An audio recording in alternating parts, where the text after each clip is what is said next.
मेरा नाम रोहन है। मैं एक बहुत ही गरीब घर में पैदा हुआ था। 15 साल की उम्र से मैं अपना गांव छोड़कर इस शहर में नौकरी ढूंढने के लिए आया था, ताकि मेरे घर के हालात बेहतर हो सके। नौकरी करने की खातिर ही मैं यहाँ पर आया था। इस शहर में मैंने जगह जगह नौकरी ढूंढी। कई सालों तो मैंने एक ढाबे पर नौकरी की थी। उसके बाद मुझे एक बड़े से बंगले में नौकरी मिल गई थी। मैं जिस घर में नौकरी करता था, ये दोनों पति पत्नी थे। उनके पास अभी तक कोई औलाद नहीं थी, जबकि उनकी शादी को 8 साल हो चुके थे। इस बंगले में मुझे मेरे ढाबे के मालिक ने ही लगवाया था, क्योंकि मेरे ढाबे वाले मालिक ने अपना ढाबा किसी वजह से खत्म कर दिया था। उन्हें पता था कि मैं उनके ढाबे पर नौकरी करता हूँ। इसके बाद मैं दूसरी जगह कहाँ नौकरी करूँगा। मेरे ऊपर तरस खाकर उन्होंने मुझे इस जगह नौकरी पर लगवा दिया था। मैं अब जहाँ पर नौकरी के लिए लगा था, मेरा ये वाला मालिक भी पहले मालिक की तरह बहुत अच्छा था, बल्कि ये तो मुझे मेरे पहले वाले मालिक से भी ज्यादा पैसे दिया करता था। मैं अपने घर को अब पहले से ज्यादा पैसे भेजने लगा था। मालिक का बिहेवियर मेरे साथ बहुत अच्छा रहता था। मालकिन भी बस ठीक ठाक ही थी। रात के टाइम पर मालकिन बहुत जोर जोर से खर्राटे मारती थी। मैं इस घर में इकलौता नौकर था और सारे ही काम किया करता था, क्योंकि मालिक और मालकिन को भरोसेमंद नौकर की जरूरत थी। मालकिन बहुत गहरी नींद में सोती थी, इसलिए मैं बेफिक्र होकर घर के सारे काम करता रहता था। एक रात मैं मालकिन के कमरे में किसी काम के लिए गया था। अचानक मुझे धक्का लगा और मेरा पैर फिसल गया और मैं मालकिन के ऊपर गिर गया। मालकिन भी हड़बड़ाकर उठी और मैं वहां से भागने लगा। मैंने भागना चाहा, लेकिन दरवाजा इतनी देर में बंद हो चुका था। मेरे होश उड़ गए थे कि भला ये सब कुछ किसने किया। मैं मालिक और मालकिन के कमरे में सफाई करने के लिए आया तो उनकी शादी की फोटोज देखकर मैं चौंक गया था, क्योंकि मुझे यकीन नहीं हो रहा था कि मालकिन तो 8 साल पहले भी बहुत खूबसूरत थी। उनकी खूबसूरती देखकर तो मेरे होश उड़ गए थे। मैं भी मर्द था और अपने आसपास मैंने काफी सारे खूबसूरत लड़कियों और औरतों को पहले भी कई बार देखा था। मैं जवान हो गया था। मेरे भी दिल में अब शादी के अरमान जागने लगे थे, लेकिन शायद इतनी जल्दी मेरी शादी नहीं हो सकती थी, क्योंकि अभी तक मेरे अपने हालात बेहतर नहीं हो सके थे। मालकिन को देखकर मेरे दिल में चाहत होने लगी कि काश मेरी पत्नी भी मालकिन जितनी ही खूबसूरत हो। मेरे पिता लाचार आदमी थे, इसीलिए घर का खर्च चलाने के लिए मुझे ही गांव से शहर नौकरी करने के लिए आना पड़ा था। मैं अपने माता पिता का इकलौता बेटा था। मुझे अपने माता पिता का एहसास था, इसीलिए मैं उनसे दूर रह रहा था और शहर में पैसा कमाने के लिए न जाने में कितने काम कर चुका था। यहाँ मालकिन के घर में मुझे दिन रात काम करना पड़ता था, क्योंकि मालिक ने इतने काम के लिए मुझे डबल सैलरी देने का वादा किया था। मैं हर रोज कॉल पर अपने माता पिता से बात करता था। जब मैंने उनको बताया कि यहाँ पर काम करने के लिए मुझे डबल सैलरी मिली है, तो मेरे माता पिता बहुत खुश हो गए थे। उनका कहना था कि अगर ये नौकरी तुम्हें शुरू में ही मिल जाती तो हमारा कितना फ़ायदा होता। मेरे पिता मुझसे बहुत शर्मिंदा होते थे। मैंने अपने कम उम्र के बेटे को ही काम पर लगा दिया। मेरे पिता ने कहा कि बेटा, अगर मैं ठीक होता तो तुम्हारा बचपन इस तरह से कभी भी ख़राब नहीं होने देता। बस मेरी लाचारी ने मुझे मजबूर कर दिया है। मुझे माफ़ कर दो। अब तुम दिन रात काम करोगे तभी तो मेरे इलाज और घर का खर्च चलेगा। तुम फिक्र मत करो और अपना ख्याल रखो। बेफिक्र होकर तुम अपने काम पर ध्यान दो। मेरे पिता बहुत अच्छे आदमी थे। उन्होंने हमेशा मेरे बचपन खराब होने का बहुत अफसोस किया था। उनको लगता था कि बच्चों पर जिम्मेदारी तब डालनी चाहिए जब वो पूरी तरह से जवान हो जाएं, लेकिन शायद उनकी मजबूरी ने उनके ही बेटे पर बहुत जल्दी जिम्मेदारियां डलवा दी थी। मालिक और मालकिन के घर में काम करते हुए मुझे किसी तरह की कोई परेशानी नहीं थी। मुझे यहाँ पर रहने के लिए एक अलग से बंगले के बाहर ही एक छोटा सा क्वार्टर बनाकर दिया गया था। मैं उसी में रहता था। आज मैंने सारा दिन बंगले में गुजार दिया। तब तो मालिक और मालकिन का बिहेवियर मेरे साथ अच्छा था। मालिक भी ज़्यादातर घर में ही रहते थे। अपने ऑफिस का काम बहुत ज़्यादातर घर से ही किया करते थे। मालकिन की फ़ोटोज़ घर में काफ़ी जगह पर लगी हुई थी। मैं जब जब मालकिन की फ़ोटोज़ देखता तो मालिक मुझे अजीब अजीब नज़रों से देखते थे। मैंने पलटकर देखा तो मुझे बहुत शर्मिंदगी का एहसास हुआ था, लेकिन मैं अपनी आदत से मजबूर था। मालकिन इतनी ज़्यादा खूबसूरत थी कि मैं उनकी फ़ोटो को देखता तो देखता ही रह जाता था। मगर शायद अब की बार देर हो चुकी थी। मैं घर की साफ़ सफाई करने के बाद किचन में खाना बनाने के लिए आ गया था और खाना बनाने में बिज़ी हो गया था, और तभी वहाँ पर मालकिन आ गई। आज मैंने मालकिन को किचन में पहली बार देखा था, क्योंकि मैंने सुना था कि मालकिन ज़्यादातर घर के काम नहीं करती, वो ज़्यादातर अपने कमरे में ही रहती हैं, इसलिए तो उन्हें हमेशा ही परमानेंट नौकर की ज़रूरत रहती है। मालकिन को इतने करीब से देखकर मुझे एहसास हुआ कि वो अभी भी पहले जितनी ही खूबसूरत हैं और उन्हें देखकर कोई नहीं कह सकता कि उनकी शादी को 8 साल हो चुके हैं। मालकिन ने किचन में आते ही मुझसे पानी मांगा। उन्होंने कहा, राजू ज़रा मुझे एक गिलास जूस बना दो। मैं उनकी इस बात पर चौंक गया था क्योंकि ये मेरा नाम नहीं था। मैंने मालकिन से कहा, मेरा नाम तो रोहन है। मैंने नज़रें उठाकर मालकिन की तरफ देखा तो वो भी हैरान रह गई थी क्योंकि वो एक बहुत खूबसूरत और पढ़ी लिखी औरत थी। मैंने जल्दी से संतरे का जूस गिलास में करके दिया। जूस का गिलास लेते हुए वो काफ़ी शर्मिंदा हो गई थी। कहने लगी, ओहो सॉरी, मुझे नहीं पता था कि तुम्हारा नाम रोहन है। मैंने समझा था कि तुम वही पुराने वाले नौकर हो। तब मालकिन भी मेरे चेहरे की तरफ गौर से देखने लगी। ये सुनकर मैंने मुस्कुरा दिया था। मैं इतनी देर में मालकिन से कुछ कहने ही वाला था कि मालिक अचानक किचन के दरवाजे पर आकर रुक गए। पता नहीं क्यों वो मुझे घूरते ही रहते थे और अब भी वो घूर ही रहे थे। मैंने मालिक को दरवाजे पर देखा और उनसे कहा, मालिक आपको कुछ चाहिए क्या? मेरी बात सुनकर मालिक के चेहरे पर और बल पड़ गए थे और वो मुझे काट खाने वाले अंदाज में कहने लगे, ये तुम्हारा घर नहीं है, मेरा घर है, इसलिए मुझ पर हुक्म मत चलाओ। मुझे क्या करना है क्या नहीं, ये फैसला मैं तुमसे पूछकर नहीं करूँगा। ये सुनकर मैं बहुत शर्मिंदा हो गया था। मुझे तो पता ही नहीं था कि मालिक मेरी बात का इतना भी बुरा मान सकते हैं, क्योंकि और बातों में तो मालिक का बिहेवियर मेरे साथ बहुत अच्छा रहता था, लेकिन जहाँ बात मालकिन की आती थी तब वो मुझ पर बहुत ज़्यादा गुस्सा करते थे। इससे पहले कि मैं मालिक को कोई जवाब देता, मालकिन मालिक की तरफ बढ़ी और उनसे कहा कि इस बेचारे का मतलब ये नहीं था, तुम इसकी बात का गलत मतलब निकाल रहे हो। प्लीज़ नवीन, नौकरों के साथ ज़रा अच्छा बिहेवियर करा करो, वरना किसी दिन तुम भी पकड़ में आ जाओगे। याद है, पिछले वाला नौकर भी हमें खुद ही छोड़कर चला गया था। मालकिन ने ये बात मालिक से बहुत ही धीरे से कही थी, मगर मैंने सुन ली थी। मालिक ने मेरी तरफ देखा और कहा, रोहन रात को तुम जल्दी मत सोना, मुझे तुमसे एक काम है। ये कहकर मालिक मालकिन के साथ चले गए थे, जबकि मैं जल्दी जल्दी खाना बनाने में लग गया था। मगर मेरा दिमाग बार बार इस बात पर था कि इससे पहले वाले नौकर के साथ ऐसा क्या हुआ था जो वो यहाँ से काम छोड़कर चला गया था। कहीं कुछ ऐसा वैसा तो नहीं था। मैं काफ़ी देर तक यही सब सोचता रहा था। तब तक खाना बन गया तो मैंने मालकिन को इस बारे में बताया और फिर उन लोगों के लिए टेबल पर खाना लगाया था। वो लोग खाना खा चुके तो फिर मैंने किचन में बैठकर खाना खा लिया। खाना खाने के बाद मेरी माँ की कॉल आ गई और मैं उनसे बातें करने में बिजी हो गया। मैं अपनी माँ को अपने हालचाल बता रहा था और ये भी बता रहा था कि मैंने आज दिन भर क्या क्या किया। मैं फ़ोन पर बात ही कर रहा था तभी मुझे किसी की नज़रों का एहसास हुआ। मैंने मुड़कर दरवाजे की तरफ देखा तो मैं हक्का बक्का रह गया, क्योंकि दरवाजे पर मालिक खड़े हुए थे और वो मुझे ऐसी नज़रों से घूर रहे थे जैसे मैंने उनका बहुत बड़ा नुकसान कर दिया हो। मैंने एकदम ही डर कर कॉल कट कर दी थी और मैं फ़ौरन दरवाजे पर मालिक के पास चला गया। मैंने मालिक से कहा, जी मालिक, क्या काम है? मैंने मालिक से सिर्फ इतना ही कहा था कि अचानक मालिक ने मेरा गिरेबान पकड़ लिया और कहने लगे, तुम्हें कहा था ना कि खाना खाने के बाद मेरे कमरे में आ जाना, भूल गए थे क्या?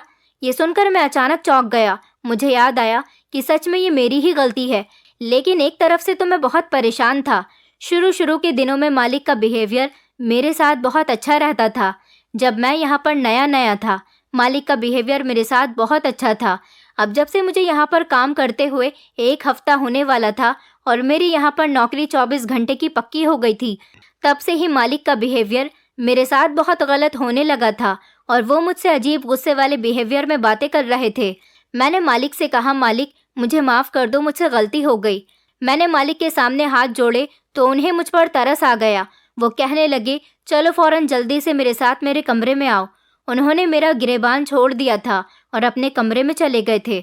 मैंने जल्दी से अपनी शर्ट को ठीक किया, क्योंकि मालिक ने जब मेरा गिरेबान पकड़ा तो मेरी पूरी शर्ट ऊपर हो गई थी। मैं मालिक के कमरे में गया तो मालकिन उस टाइम कमरे में मौजूद नहीं थी। मालकिन बाहर गार्डन में अपनी एक फ्रेंड के साथ कॉल पर बात कर रही थी। मैं जैसे ही मालिक के कमरे में गया, मुझे देखते ही मालिक ने मेरे हाथ में बहुत ही महंगे कपड़े दिए और कहा कि जल्दी से ये कपड़े पहन लो। मालिक की ये बात सुनकर तो मेरे होश उड़ गए थे। भला मालिक मुझे इतने महंगे कपड़े पहनने के लिए क्यों कह रहे थे? क्योंकि कपड़ों को देखकर साफ जाहिर हो रहा था कि वो बहुत महंगे हैं। मुझे लगा कि शायद ये मालिक के ही कपड़े होंगे, लेकिन ये कपड़े तो नए थे। उनकी हालत बता रही थी कि इन्हें एक बार भी पहना नहीं गया। मैंने कहा, क्या मतलब मालिक? मालिक ने हाथ की तरफ इशारा किया और कहा कि जल्दी से अपने कपड़े चेंज करो।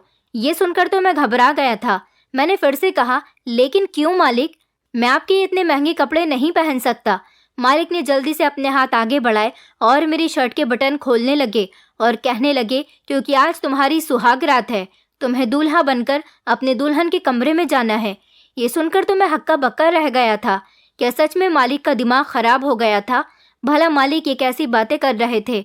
वो मेरी शादी भला किसी लड़की से करवा रहे थे, और किससे, और इतनी जल्दी मुझे बिना बताए?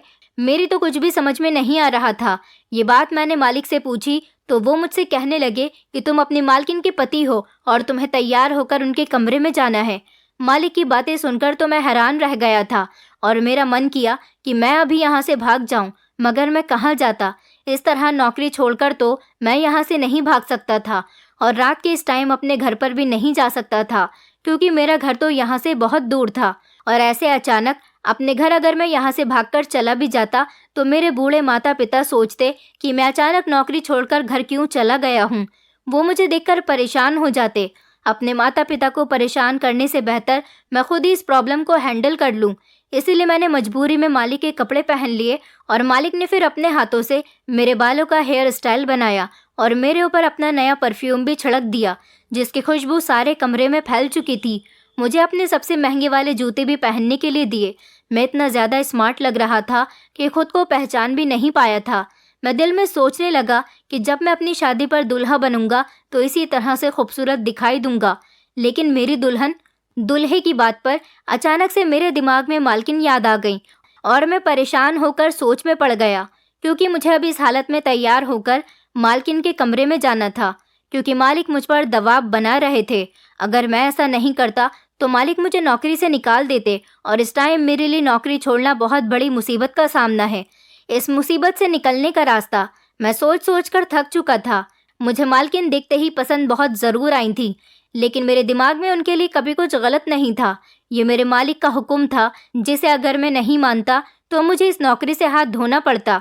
ये नौकरी मेरे लिए बहुत ज़रूरी थी, इसलिए मैं ना चाहते हुए भी मालकिन का दूल्हा बनकर तैयार हो गया। जब मैं तैयार हो गया तो मालिक ने मेरा हाथ पकड़ा और मुझे ज़बरदस्ती मालकिन के कमरे तक ले आए। मेरी तो कुछ भी समझ में नहीं आ रहा था कि मालिक क्या करना चाहते हैं। मैं अगर उनसे कोई भी सवाल करता तो वो मुझे घूर कर देखते और खामोश होने को कहते थे। वो मुझे मालकिन के कमरे तक ले आए थे। मालकिन अपनी फ्रेंड से काफ़ी देर तक गार्डन में बात करने के बाद अपने दूसरे वाले कमरे में जाकर सोने के लिए लेट चुकी थी, क्योंकि मुझे मालिक के साथ तैयार होते हुए 1 घंटा लग गया था। मालिक मुझे देखकर कहने लगे, ये तुम्हारी दुल्हन का कमरा है, जाओ और उसे नींद से जगा दो और सारी रात अपनी पत्नी के साथ रहो। ये सुनकर मैंने मालिक से कहा, मालिक आप होश में तो हो? आप ही कैसी बातें कर रहे हो? मैं मालकिन का पति कैसे हो सकता हूँ? अगर मालकिन को ये सब कुछ पता चल गया तो वो मुझे धक्के देकर कमरे से निकाल देंगी। मैं उनकी नज़रों में गिर सकता हूँ। मालकिन मुझे गलत समझेंगी। अगर मालकिन ने मुझे इल्ज़ाम लगाकर सब में बदनाम कर दिया तो मैं किसी को मुंह दिखाने का भी नहीं रहूँगा। मेरे बूढ़े माता पिता हैं, जिनका इस दुनिया में मेरे अलावा कोई नहीं। अगर उन लोगों को ये बात पता चल गई तो वो लोग जीते जी मर जाएंगे। मैं अपने माता पिता को क्या मुंह दिखाऊंगा कि मैं यहाँ नौकरी करने के लिए आया हूँ, और अगर अपनी मालकिन के साथ मैंने ऐसा कर दिया तो मैं सबकी नज़रों में गिर जाऊंगा। दुनिया मुझ पर थू थू करेगी। मैंने अपने मालिक के पैर पकड़ लिए और मैं गिड़गिड़ाकर उनसे कहने लगा, मालिक मुझे छोड़ दो, मुझसे ये पाप मत करवाओ। मालिक मुझे जाने दो। मालकिन बहुत अच्छी औरत है, मैं उनकी नज़रों में गलत नहीं बनना चाहता। मैं अपने मालिक के आगे बहुत गिड़गिड़ा रहा था, लेकिन उनको मेरी किसी भी बात का यकीन नहीं हो रहा था। जब शुरू में मैं नौकरी पर लगा था तो मालिक का अच्छा बिहेवियर देखकर ही मैंने यहाँ पर नौकरी करने का फैसला किया था। शायद मालिक को कोई नौकर नहीं मिल रहा था, इसलिए उन्होंने मेरे साथ अच्छा बिहेवियर रखा था। मुझे नहीं पता था कि यह आदमी इतना घटिया है। अगर मुझे ऐसा पता होता तो मैं कभी भी यहाँ पर नौकरी नहीं करता। आज मुझे इस घर में नौकरी करने पर अफसोस हो रहा था। मालिक ने मुझे ज़मीन से उठाया और मेरे आंसू साफ करके कहने लगा, देखो तुमने अपना सारा हुलिया ख़राब कर लिया। पता है तुम्हारी मालकिन को बदसूरत लड़के बिल्कुल भी पसंद नहीं, और इस टाइम तुम बहुत ज़्यादा हैंडसम लग रहे हो। चलो शाबाश। ये कहकर उन्होंने अपने हाथों से मेरे कपड़े ठीक किए और मुझे अंदर जाने का इशारा करने लगे। मैं हैरानी से मालिक के चेहरे की तरफ को देख रहा था। मुझे समझ नहीं आ रहा था कि इस आदमी को क्या हो गया। ये मुझे अपनी पत्नी के पास खुद अपनी मर्जी से उसके साथ रात गुजारने के लिए भेज रहा है। ऐसा इंसान तो मैंने अपनी ज़िंदगी में कहीं नहीं देखा था। ये आदमी आखिर ऐसा क्यों कर रहा था? कोई अपने नौकर को भी इस तरह से अपनी पत्नी के कमरे में भेज सकता है क्या?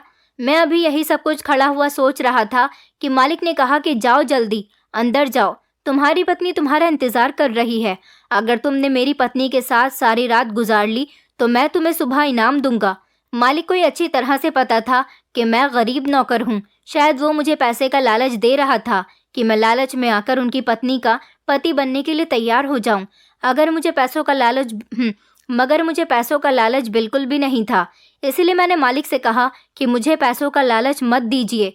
मुझे एक औरत की इज्जत बहुत प्यारी है। जैसा आप मुझे समझ रहे हो, मैं वैसा बिल्कुल भी नहीं हूँ। मैं औरतों की बहुत इज्जत करता हूँ।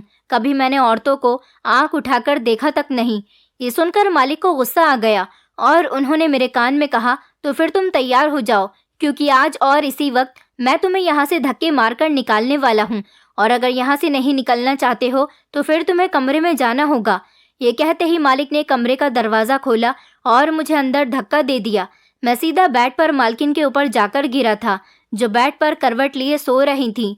मालिक ने मुझे इतनी ज़ोर से धक्का दिया था कि मैं संभल भी नहीं पाया था, क्योंकि मालिक जिम किया करते थे, बहुत ताकतवर थे और मैं धान पान सा लड़का था। जब तक मैं संभला तब तक बहुत देर हो चुकी थी। मैं दौड़कर दरवाजे की तरफ गया तो मालिक बाहर से दरवाजे को बंद कर चुके थे। ये देखकर मैं परेशान सा हो गया था और मैंने कमरे का दरवाज़ा ज़ोर ज़ोर से बजाना शुरू कर दिया। मैंने मालिक से चिल्लाकर कहा, मालिक दरवाज़ा खोलो, लेकिन दरवाज़ा नहीं खुला। मैं हैरान और परेशान होकर मालकिन की तरफ देख रहा था। उन्होंने मेरी तरफ देखा तो वो भी हक्का बक्का रह गई थी। वो कहने लगी, तुम मेरे कमरे में इस टाइम पर क्या कर रहे हो? और तुमने ये कैसे कपड़े पहने हुए हैं? तुम क्या कहीं जा रहे हो या कहीं से आए हो? ये कहते हुए मालकिन अपने बिस्तर से उठकर खड़ी हो गई और मेरी तरफ बढ़ने लगी। आज की रात मुझे अपनी मालकिन के साथ ही गुजारनी थी। ये सोचकर ही मेरा पूरा शरीर कांप रहा था और मैंने मालकिन से कहा, प्लीज़ मालकिन, मुझे माफ़ कर देना, मुझे गलत मत समझना। ये कहकर मैं दरवाजे से लगकर खड़ा हो गया था और मेरी नज़रें झुकी हुई थी। मुझे बहुत डर लग रहा था। रात के इस टाइम पर मैं एक औरत के कमरे में बंद था। मालकिन मेरे ऊपर किसी भी तरह का इल्ज़ाम लगा सकती थी। मर्द जितना भी नेक और शरीफ क्यों ना हो, लेकिन औरत को उसके ऊपर इल्ज़ाम लगाते हुए देर नहीं लगती और लोग भी इस इल्ज़ाम को सच मान लेते। और यही सब कुछ सोचते हुए मेरा पूरा शरीर कांपने लगा था और मैंने फिर से दरवाजे को भी बजाना शुरू कर दिया। मालिक प्लीज़ दरवाज़ा खोल दो, मुझे यहाँ से बाहर निकाल दो। मैं ज़ोर ज़ोर से दरवाज़ा पीटने लगा था ताकि मालिक का जुनून ख़त्म हो जाए और वो दरवाज़ा खोल दें, मगर मालिक ने दरवाज़ा नहीं खोला था। दरवाज़ा पीट पीट कर मैं थक गया था। इधर मेरे हाथ भी दुख चुके थे। मालकिन तो खामोशी से एक तरफ को खड़ी हुई थी। मैंने नोटिस किया था कि उनकी आंखों में आंसू हैं। थोड़ी देर के बाद मालकिन मेरी तरफ बढ़ी और मैंने जल्दी से हाथ जोड़ दिया और कहा कि मालकिन, आप मेरे करीब मत आइए, मैं आपको कुछ नहीं करूँगा। मुझे मालिक ने ज़बरदस्ती आपके कमरे में भेजा है। मैं यहाँ पर नहीं आना चाहता था। अब की बार तो मैं रोने लग गया था, क्योंकि मैं नहीं चाहता था कि मालकिन मुझे गलत समझे। मैंने अपने चेहरे को अपने हाथों में छुपा लिया था। मैं इस कमरे से बाहर जाना चाहता था, किसी भी तरह से। इसीलिए मालकिन से कह रहा था कि वो मुझे इस कमरे से निकाल दें, और मैं यहाँ पर अपनी मर्जी से नहीं आया हूँ। मुझे आपके पति ने इस कमरे में भेजा है।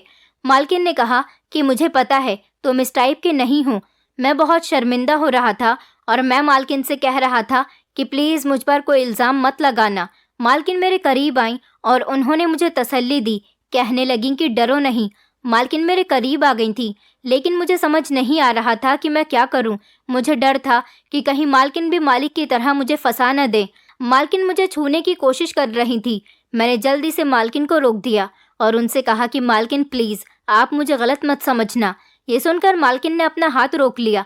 उन्होंने मुझसे कहा, मैं बस तुम्हें तसल्ली देने के लिए तुम्हारे करीब आना चाह रही थी।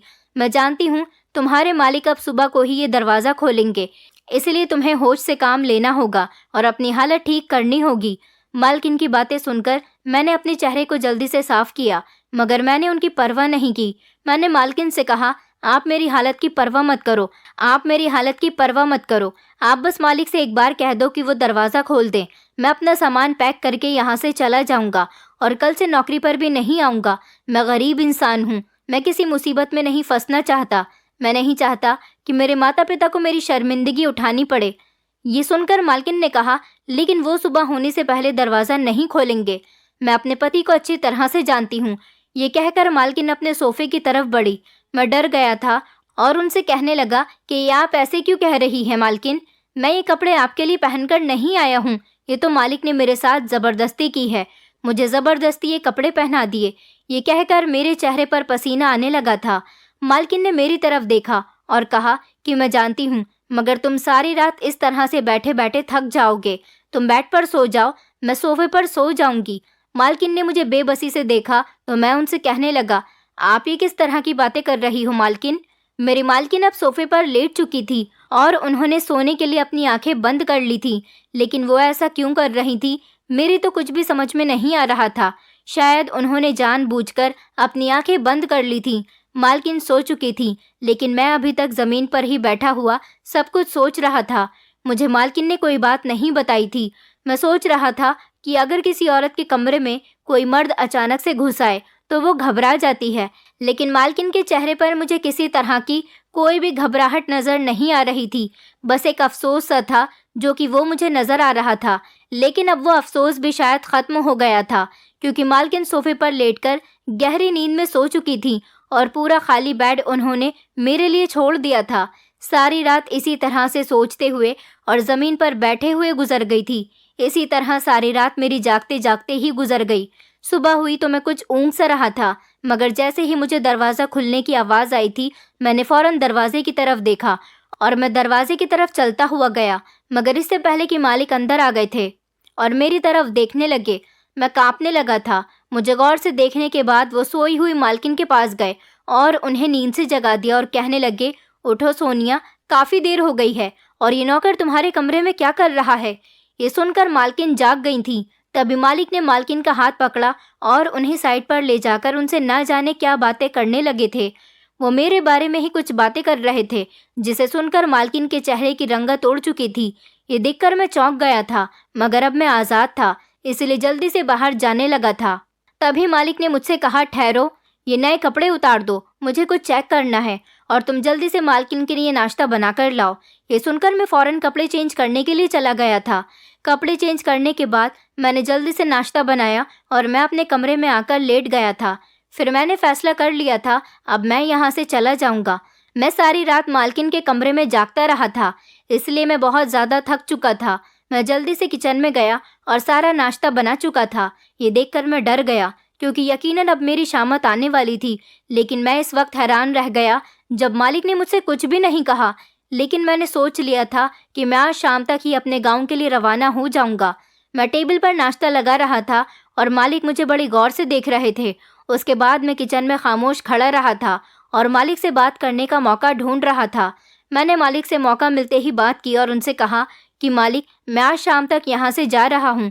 मालिक मेरी बात सुनकर हैरान और चौंक गए और उन्होंने कहा कि तुम्हें याद है कि जब तुम पहले दिन हमारे यहाँ नौकरी पर आए थे, तब मैंने खुशी खुशी तुम्हें 30,000 रुपये दिए थे। तुमने वो 30,000 रुपये अपने माता पिता के पास भेज दिए। अगर तुम चाहो तो अभी मेरे वो 30,000 रुपये मुझे दे दो और तुम आज शाम तक क्या, तुम अभी इसी वक्त यहाँ से चले जाना। मालिक की बात सुनकर मैं हैरान रह गया था कि उन्होंने मुझे ब्लैकमेल करने के लिए पैसे दिए थे। मैं मालिक की बात सुनकर बहुत हैरान रह गया था। मालिक ने कहा, आज रात फिर से तुम्हें अपनी मालकिन के कमरे में जाना है। मैंने मालिक से कहा, आप ये सब मुझसे क्यों करवा रहे हो? मालिक कहने लगे, ये काम तो तुम्हें करना ही होगा। ये बात सुनकर मैं फिर से हक्का बक्का रह गया था। मुझे लगा था कि मालिक का जुनून खत्म हो चुका है, मगर मालिक तो आज रात भी वही सब मेरे साथ करने वाले थे। लेकिन न जाने क्यों आज मैं ये नहीं सह सकता था। मैं चुपचाप उनकी बातें सुनता रहा था। मैंने मालिक के आगे हाथ जोड़ दिया और कहा, मालिक, मुझे माफ़ कर दीजिए, मैं मालकिन के साथ ये सब कुछ नहीं करना चाहता। मालिक ने मेरे हाथ पकड़े और कहा, जैसे मैं कहता हूँ वैसा ही करो, नहीं तो पैसों का बंदोबस्त करके तुम यहाँ से जा सकते हो। ये सुनकर मैं फिर से परेशान हो गया था। रात हो चुकी थी और मालिक ने फिर से मुझे अपने नए कपड़े पहनने के लिए दिए और कहा कि ये कपड़े मेरे हैं और तुम्हारी मालकिन को मैं इन कपड़ों में बहुत पसंद आता हूँ। आज की रात वो तुम्हें इन कपड़ों में देखेगी तो उसके होश उड़ जाएंगे और तुम अपने काम में कामयाब हो जाओगे। मैंने मालिक की बात सुनकर कुछ नहीं कहा और चुपचाप कपड़े चेंज करने के लिए चला गया। मैंने कपड़े चेंज कर लिए थे और जब मैं बाथरूम से बाहर आया तो मालिक मुझे देखते ही खुश हो गए थे और उन्होंने कल की तरह ही अपना परफ्यूम मेरे ऊपर छिड़क दिया था और फिर उन्होंने मुझे मालकिन के कमरे में जाने के लिए कहा। मैं आज फिर से मालकिन के दूसरे वाले कमरे में आ गया था और अपना मुंह लटकाकर उनके कमरे में चला आया। आज मालकिन जाग रही थी। न जाने क्यों आज मेरे अंदर हिम्मत नहीं थी। मैं चुपचाप बैठ गया था और अपने सर को झुका लिया था। मुझे याद था कि जब मैं कमरे में आ रहा था तब मालिक ने धीरे से मेरे कान में कहा था कि कल तो तुम होश में थे लेकिन आज तुम अपने होश में नहीं रहोगे, क्योंकि जो परफ्यूम आज मैंने तुम्हारे ऊपर लगाया है वो कल वाला परफ्यूम नहीं था। वो बहुत तेज परफ्यूम था जिसकी खुशबू से तुम्हें नशा चढ़ गया है और अब तुम नशे में हो और आज की रात तुम मेरी पत्नी के साथ हसीन बनाकर ही रहोगे। आज मैं देखूंगा कि मेरी पत्नी कितनी इज्जतदार और शरीफ औरत है। मैं इस कमरे में आकर बैठ चुका था। मालकिन मुझे घूर घूर कर देख रही थी। मैं बहुत शर्मिंदा हो रहा था। मेरे कानों में मालिक की आवाज़ें गूंज रही थी कि ये कपड़े तुम्हारी मालकिन को बहुत पसंद है और फिर आज की रात वो तुम्हें इन कपड़ों में देखकर अपने होश खो बैठेगी। आज मैं मालकिन के सामने शर्मिंदा हो रहा था। इसी तरह से सारी रात गुजर गई थी। मालकिन काफ़ी रात तक मुझे देखते देखते सोफे पर जाकर सो गई थी और मैं भी न जाने कब नींद में चला गया था। सुबह जब मेरी आँख खुली तो मैंने देखा कि अभी तक मालकिन सोफे पर ही सोई हुई थी और ख़ुद को मैंने जब बेड पर देखा तो मैं घबराकर उठ गया। मैंने उठते ही सबसे पहले दरवाज़ा खोलने की कोशिश की तो दरवाज़ा नहीं खुला। सुबह हो चुकी थी और मेरी बेहोशी काफ़ी हद तक ख़त्म हो चुकी थी। मैं बहुत ज़्यादा परेशान हो रहा था। फिर मैंने ज़ोर ज़ोर से दरवाज़ा बजाना शुरू कर दिया। मालकिन दरवाजे के शोर से उठकर बैठ गई थी। तभी मालिक ने दरवाज़ा खोल दिया। मैं जल्दी से बाहर निकल गया और मालिक मुझ पर हंसने लगे। मैंने मालिक के हंसने की परवाह नहीं की। आज भी मैं मालकिन की इज्जत की हिफाजत करने में कामयाब हो चुका था। मेरे लिए यही सब कुछ बहुत ज़रूरी था। मैं फ़ौरन बाथरूम में गया और जाकर सबसे पहले मैंने अपने कपड़े चेंज किए और अपने कपड़े पहन लिए। उसके बाद मैं किचन में आया और नाश्ता बनाने लगा। मैंने सोच लिया था कि आज मालिक अपने कमरे में जाएंगे और मैं फ़ौरन ही जाकर इस बारे में मालकिन से बात करूंगा और उनसे कहूँगा कि मुझे ये नौकरी नहीं करनी, प्लीज़ मुझे यहाँ से जाने दीजिए, मैं किसी बड़ी मुसीबत में फंसना नहीं चाहता। तभी अचानक मुझे मालकिन के कमरे से ज़ोर ज़ोर से किसी के चिल्लाने की आवाज़ आने लगी। मालकिन मालिक से लड़ रही थी।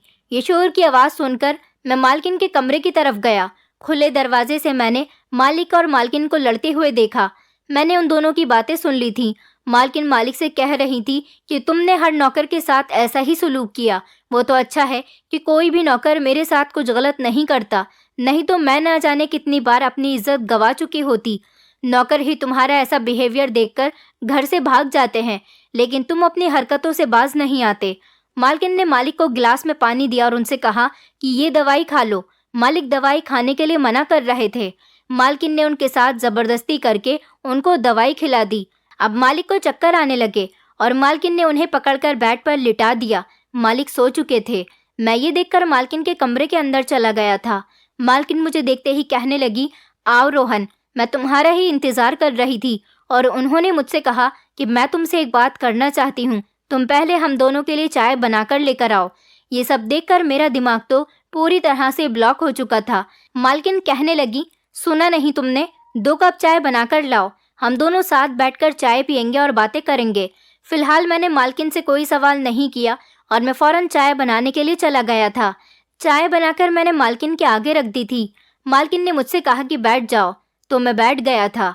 मालकिन ने कहा चाय पियो, तो मैं नज़रें झुकाकर मालकिन के सामने बैठकर चाय पीने लगा था।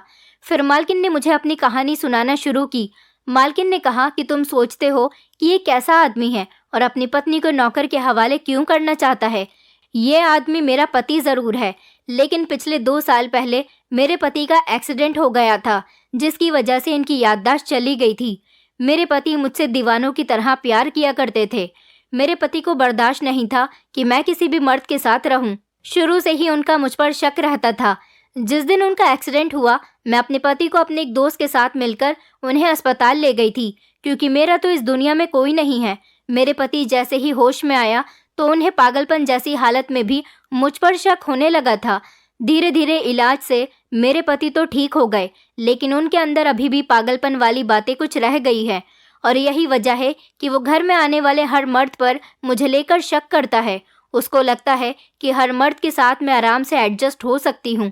घर में ऐसे काफ़ी सारे नौकर आ चुके हैं जिनको वो ज़बरदस्ती डरा धमकाकर मेरे कमरे में भेज देता है और ये साबित करना चाहता है कि मैं दूसरे मर्द के साथ भी रिलेशन बना सकती हूँ।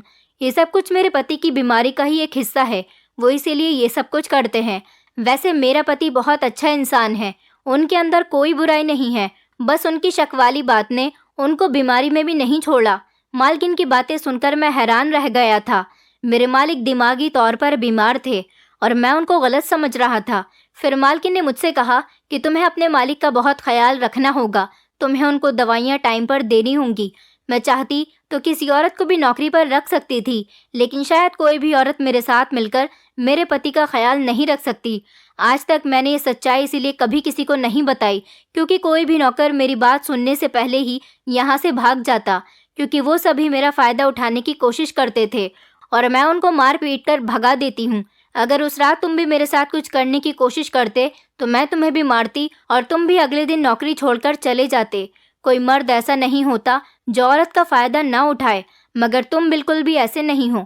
मालकिन ने बताया कि तुम्हारे मालिक का 10 महीने तक लगातार इलाज करवाना पड़ेगा, उसके बाद वो बिल्कुल ठीक हो जाएंगे।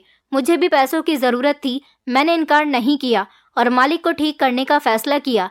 मैं मालिक के कहने के मुताबिक हर रात मालकिन के कमरे में चला जाता था और इसी तरह से मैं मालिक को अपनी बातों में लेकर उनको मैंने दवाइयाँ भी खिलानी शुरू कर दी थी, क्योंकि मालिक दवाइयाँ नहीं खाना चाहते थे। धीरे धीरे मालिक का इलाज भी पूरा हो गया और मालिक भी अब धीरे धीरे ठीक हो गए। जिस रात मालिक मुझे मालकिन के कमरे में भेजते मैं चला जाता था और जब नहीं भेजते तो नहीं जाता था। धीरे धीरे मेरे मालिक बिल्कुल नॉर्मल हो गए थे, क्योंकि कभी कभी इंसान के दिमाग में जो बातें होती हैं वो उसके दिमागी संतुलन खोने के बाद भी उसके दिमाग में बैठी रहती हैं। और यही सब कुछ मेरे मालिक के साथ भी हुआ था। वो मालकिन को दीवानों की तरह प्यार करते थे और चाहते थे कि उनकी पत्नी उनके सिवा किसी और को न देखे।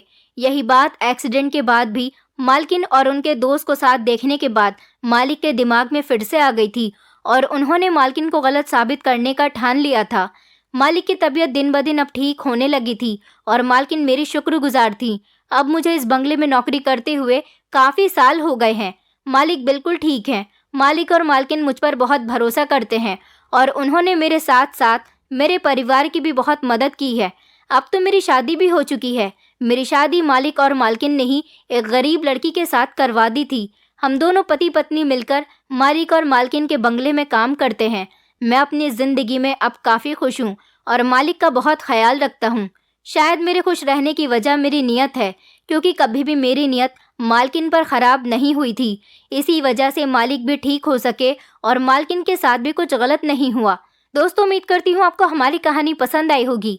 कहानी पसंद आई है तो वीडियो को लाइक करें, चैनल पर नए हैं तो चैनल को सब्सक्राइब करें और हाँ, नोटिफिकेशन बेल को ज़रूर दबाएं ताकि अगली अपडेट सबसे पहले आपको मिले।